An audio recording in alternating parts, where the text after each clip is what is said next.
ఎన్టీఆర్ జిల్లా తిరువురు నగర పంచాయతీలోని ఓ ప్రైవేట్ స్కూల్లో చదువుతున్న విద్యార్థిని టీచర్ కొట్టడం వివాదానికి దారితీసింది.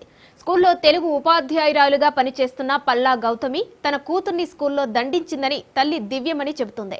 తాను స్కూల్కు వెళ్లి ఎందుకు కొడుతున్నారని అడగ్గా స్కూల్లో వద్దు, మా ఇంటి దగ్గర మాట్లాడదామని పిలిపించి బూతులు తిడుతూ నన్ను అడిగేదానివా అంటూ తన బట్టలు చింపి దాడి చేశారని తిరువురు అగ్రికల్చరల్ ఆఫీసులో విధులు నిర్వహిస్తున్న దళిత మహిళ దివ్యమణి ఆవేదన వ్యక్తం చేసింది. ఉపాధ్యాయురాలితో పాటు ఆమె భర్త, ఆమె తల్లిదండ్రులు కులం పేరుతో దూషిస్తూ కొట్టారని వాపోయింది. ఈ విషయమై తాను తిరువురు పోలీస్ స్టేషన్లో ఫిర్యాదు చేయబోగా ఇన్స్పెక్టర్ సత్యనారాయణ కూడా తనను బూతులు తిడుతూ అసభ్యకరమైన పదజాలంతో అవమానపరిచారని ఆరోపించింది. తనను కొట్టి బూతులు తిట్టిన వారితో తనపై కంప్లైంట్ ఇచ్చి తనపై ఎఫ్ఐఆర్ నమోదు చేసి భయభ్రాంతులకు గురి చేస్తున్న పోలీసులపై చర్యలు తీసుకోవాలని కోరుతుంది.